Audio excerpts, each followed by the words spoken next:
Mana partai yang konsisten? Jawabannya tidak ada. Kenapa? Karena ketiga partai tersebut tidak konsisten, akar rumputnya malah memilih Anies Baswedan. Saya aneh ini, yang waras menyesuaikan. Kata-katanya ini sarkas banget, seakan-akan ini Pemda dari Riau ini nggak waras gitu kan. Gimana ceritanya ini? Siapa sih yang waras sebenarnya? Kalau misalkan kegiatannya itu dilaksanakan, dipaksakan di taman tadi, di Aceh, yang sedang direnovasi, lalu rusak, lalu dikenalnya seperti apa Anies Baswedan ini di Aceh? Sebagai pengerusak taman, kan nggak mau juga.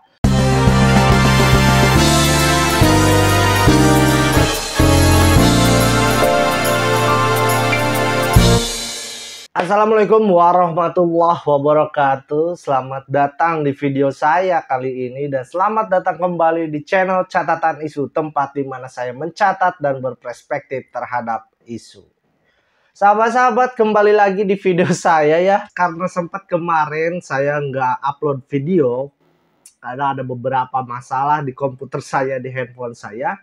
Jadi baru update lagi video tentang berita politik di hari ini.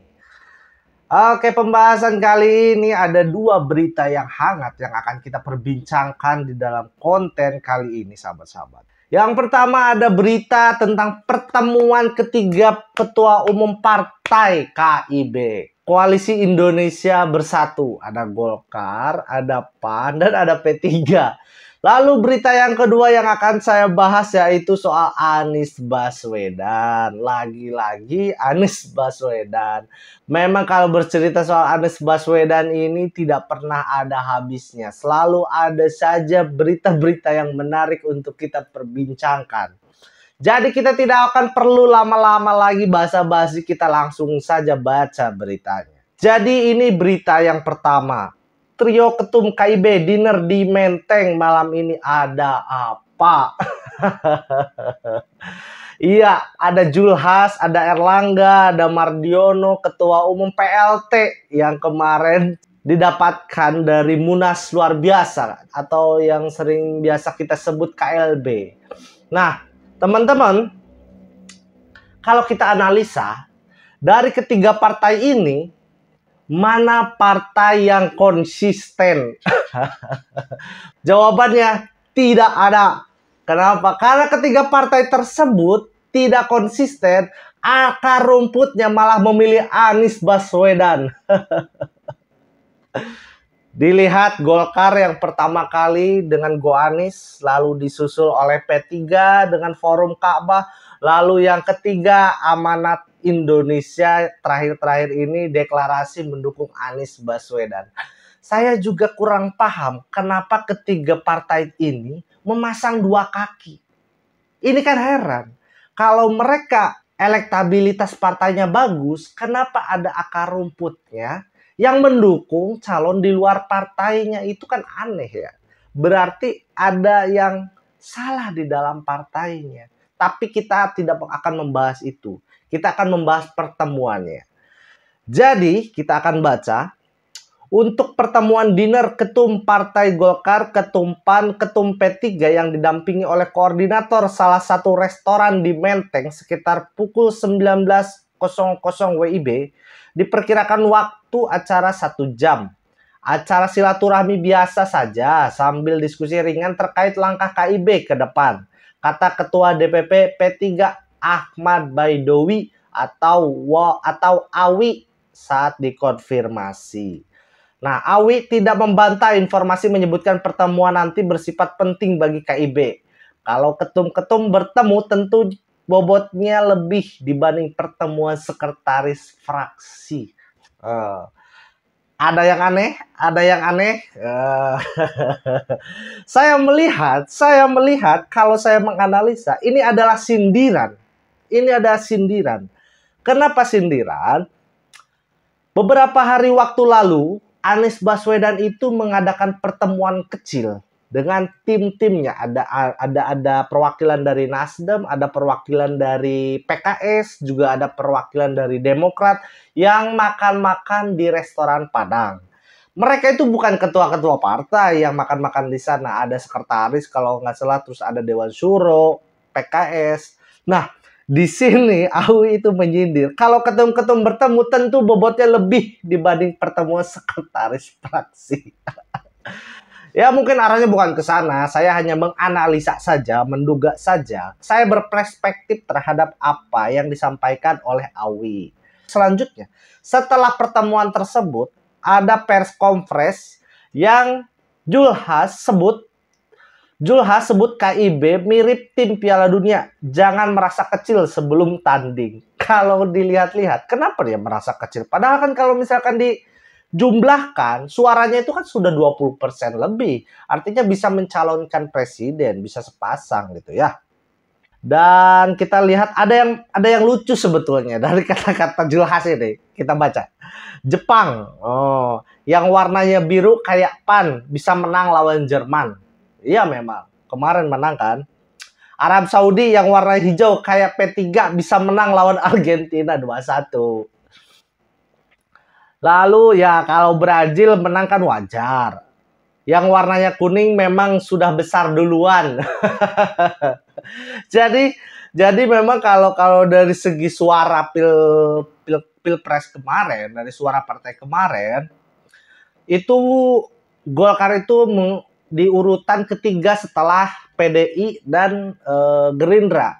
Jadi suaranya bisa dibilang wajar, besar. Brazil kan warna kuning. Ini Julhas juga kayaknya stand up komedian. PAN ungkap Erlangga Hartarto jadi capres prioritas KIB. Kayaknya di dalam pertemuan tersebut ada pembahasan tentang siapa yang akan dicalonkan oleh KIB. Kalau ditelisik-telisik, ini kayaknya kalau Julhas melihatnya yang akan dijadikan capres di KIB itu yaitu Erlangga Sucipto. Kita juga ngomong capres gimana kalau kriterianya Pak Jokowi kan kerutan wajah. Tuh banyak lihat aja tuh Pak Erlangga kerutan semua tuh wajahnya. Pak Mardiono juga. Kalau saya nggak rambut putih tapi jenggotnya putih lebih sakti. Dia pengen dipuji kayaknya ya. Jadi kalau misalkan dilihat-lihat PAN dan P3 tinggal nyetorin aja siapa yang akan jadi cawapres. PAN sebut Erlangga capres prioritas KIB, Mardiono cawapres nih kata P3 ini. Jadi Ketua DPP P3 Ahmad Baidowi menanggapi pertanyaan Ketum PAN. Ya kita hormati itu pendapat ya. Memang ketum-ketum partai layaklah untuk diusung sebagai calon dalam Pilpres. Namun demikian, kita harus memperbincangkannya dan melihat lebih detail dari berbagai aspek. Koalisi Indonesia Bersatu ini sudah mulai mengerucut, tinggal bagaimana akar rumputnya yang entitas-entitas ketiga partai yang tadi dukung Anies ini bisa diredam oleh pimpinan partainya karena memang tidak secara partai mendukung Anies tapi ada kaki-kakinya gitu. Nah, ini momen-momen trio ketum KIB dinner di Menteng. Nah, ini foto-fotonya ya. Saya baca berita ini dari Detik News ya. Ini foto-fotonya. Keren-keren ya kalau misalkan para pejabat tuh makannya mewah, kayak nggak ada beban gitu ya kalau dilihat-lihat. Nah, berita selanjutnya yaitu soal Anies Baswedan. Usai Aceh, Nasdem ungkap acara Anies di Riau harus pindah tempat. Jadi ceritanya teman-teman. Kemarin itu Aceh itu harusnya disambangi oleh Anies Baswedan. Tapi nggak jadi, izinnya dicabut. Nah, kita baca ya. Wakil Ketua Umum Nasdem Ahmad Ali mengatakan acara Anies di Riau sempat terkendala lantaran Pemda setempat akan melakukan acara pada waktu yang sama di lokasi tersebut.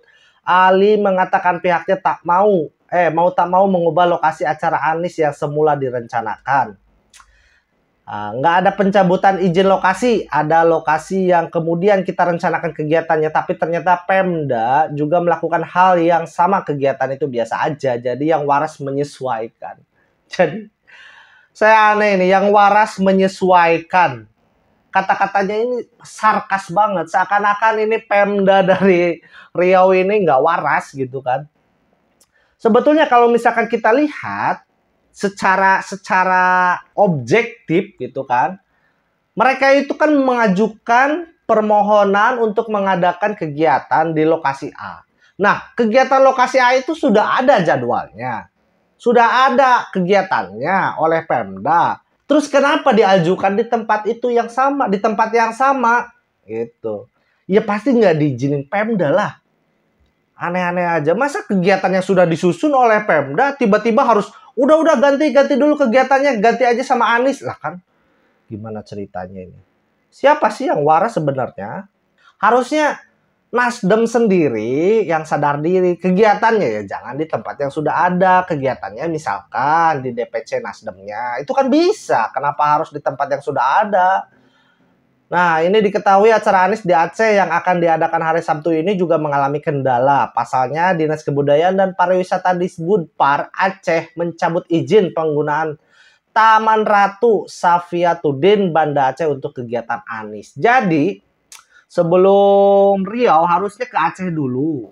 Nah, ini judulnya beritanya. Bukan masalah politik, izin tempat safari Anies Baswedan di Aceh dicabut karena ada renovasi. Ya jelas lah. Orang kegiatannya di tempat taman yang lagi direnovasi, kalau nggak salah direhabilitasi ya, atau apalah.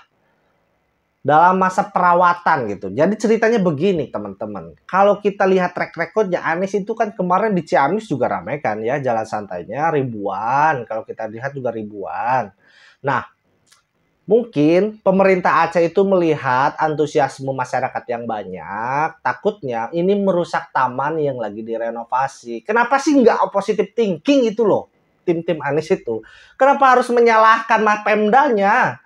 Ini kan aneh. Mendengar kehebohan ini saya langsung buat rapat dan setelah ditelusuri pencabutan izin ini karena lokasi yang ditujukan sedang dalam tahap rehabilitasi dan perawatan. Karena itu mohon maaf atas ketidaknyamannya, ujar Al-Muniza yang sedang berada di Sabang. Ini Al-Muniza ini kepala dinas yang mencabut izin. Jadi ya wajar lah kalau misalkan tempatnya dicabut, izinnya dicabut ya karena tempatnya lagi direnovasi. Nah, Nasdem tetap akan melaksanakan kunjungan silaturahmi di Aceh. Jadi safari Anies bersama Nasdem di Aceh itu tetap dilaksanakan. Ini dari kata Ali. Ahmad Ali, Wakil Ketua Umum Partai Nasdem. Ini juga memaksakan banget. Tapi kalau misalkan tempatnya digelarnya di DPD-nya atau di DPC-nya ya sah-sah saja gitu. Cuman jangan mengotori aja masalahnya itu. Kemarin juga viral kan, kemarin banyak sampah di Ciamis. Kalau itu ditiadakan, takutnya itu menjadi hal-hal yang justru tidak kita inginkan. Kayak ngancem banget sih. Kita berharap seperti itu karena tentunya itu alasan politik atau alasan karena Anies tentunya ini akan sangat menyakiti kebanyakan rakyat Indonesia yang khususnya di Aceh. Nah, terakhir ini ada yang aneh. Nasdem ingin kenalkan Anies ke daerah, sialnya dia dibenci karena medsos. Anies Baswedan dibenci karena medsos. Bukan saya loh yang ngomong, bukan saya, tapi ini orang Nasdem. Wakil Ketua Umum Nasdem Ahmad Ali menyampaikan tempat acara Anies di Riau sempat terkendala lantaran Pemda setempat mengadakan acara pada waktu yang sama di lokasi tersebut. Dengan demikian, kata Ali, pihaknya mau tak mau harus pindah lokasi. Nah ini yang tadi juga sih.